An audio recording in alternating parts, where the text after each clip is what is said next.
Hello there. If you're a regular viewer, you'll know that I'm a big Disney fan. But there are some practices within the company that I do disagree with. One of their biggest mistakes of the past 15 years have been making lower budget direct-to-video sequels to the animated classics.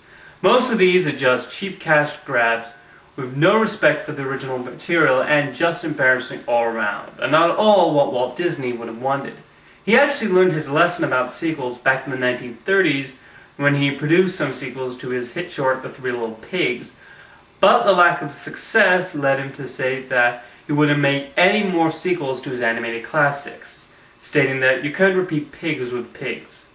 While he did have characters like Jose Carioca reappearing in Three Caballeros and Melody Time, as well as Jiminy Cricket showing up in Fun and Fancy Free, Walt Disney pretty much put the kibosh on animated sequels. However, in 1990, Disney Feature Animation released their first sequel, The Rescuers Down Under, which actually proved to be better than their 1977 hit. Not only was it more exciting and had a great story, but The Rescuers was a film that could open up to more sequels. However, the film bombed at the box office, and further adventures with Bernard and Bianca were cancelled.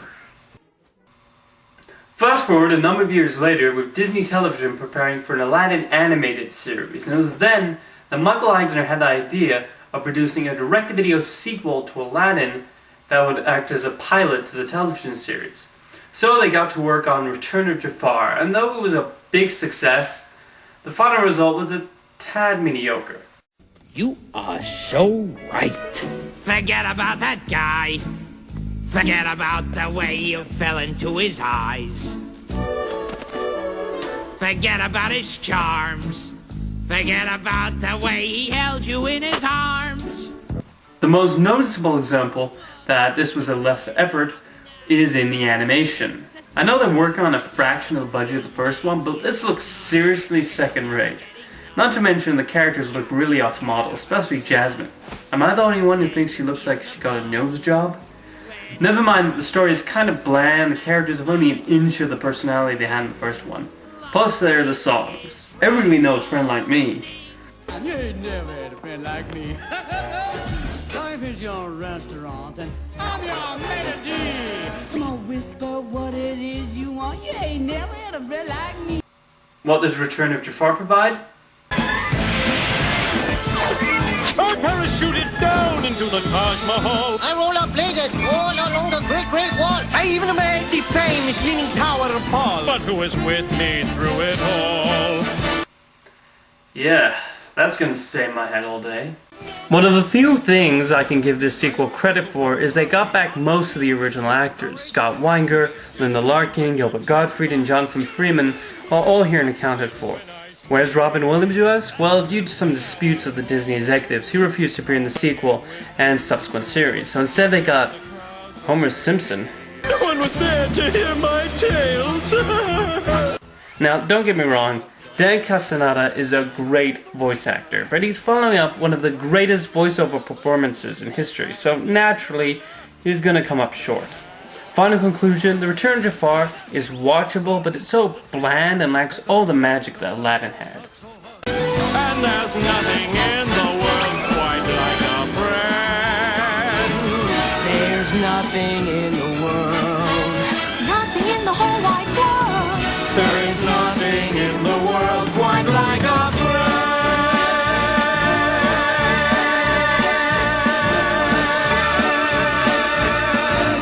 Nothing in the whole wide world. The Return of Jafar was a popular enough sequel to lead to a third film called Aladdin and the King of Thieves, and with the writers now having gotten used to writing these characters on the television show, this one is a tad better than its predecessor. I wouldn't call it good, but the animation is improved, there is at least one memorable song that opens the film, and best of all, Robin Williams was back voicing the genie, and he brought the right energy and humor to the role that was somewhat lacking in Castellaneta's performance. The story itself is a pretty generic story about Aladdin finding out about his father, and I still stand by that Aladdin and Jasmine married at the end of the first film, but this is nonetheless an okay, if unspectacular finale to the franchise. We're finally getting married. I'm finally getting married.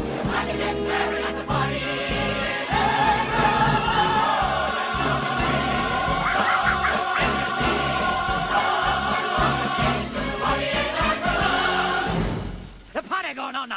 Got a pot here. Got a pot here. Help me. I can't stop myself. Somebody rub the lamp. Somebody rub the lamp. Oh, you know I feel it. That's enough.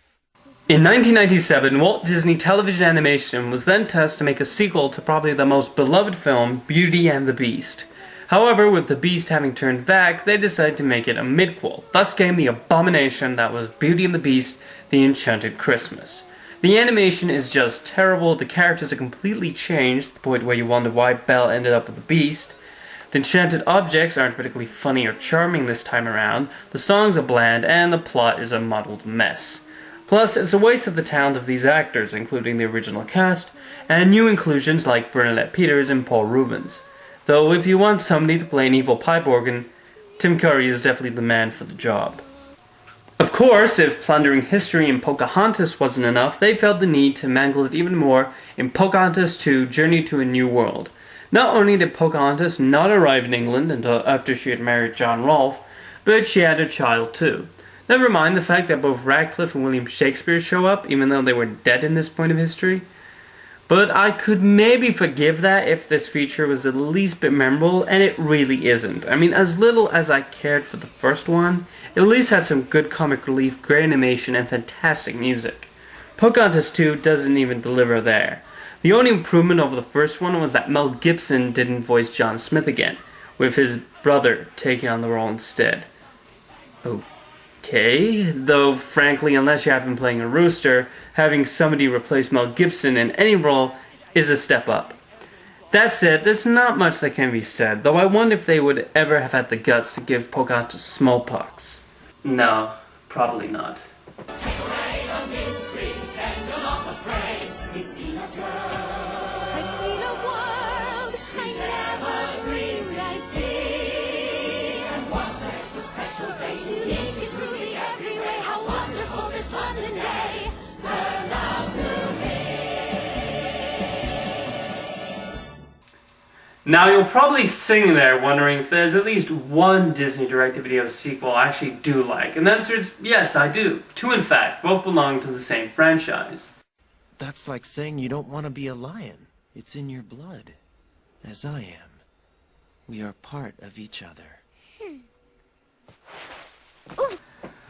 The Lion King 2, Simba's Pride, was definitely not on the level of the excellent first film, but it was still a worthy successor. The story took on a Romeo and Juliet approach this time around and proved effective, with both Neve Campbell and Jason Marsden providing some solid voice work in the leads. The animation also proved solid, and the song's actually pretty great, almost living up to Elton John's work in the first one. My only major gripe is that Simba seems to come off as a tad too unlikable at times, but the film as a whole is actually pretty solid in my opinion.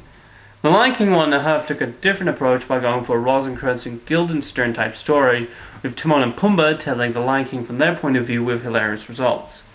A lot of the credit goes to the excellent voice work of Nathan Lane and Ernest Sabella, but the screenplay really is a love-a-minute filled one, with many great in-jokes and little moments here and there. If you're a Lion King fan, both of these sequels are definitely worth a watch. Now that I've looked at the only decent sequels, let's return to the crummy ones, shall we? With The Little Mermaid 2, Return to the Sea, we really see the typical sequel formula that I normally found in these. Now, The Lion King 2 actually did this well, but future ones did not. The formula I'm talking about is that the main character of the first one gets a child who's like how the earlier protagonist used to be like, but the character we used to like and admire is now a terrible parent who doesn't want their son or daughter to emulate them for their protection. And either the old villain or their relative wants revenge. It's a odd formula that doesn't work, but I think Little Mermaid 2 does it the worst.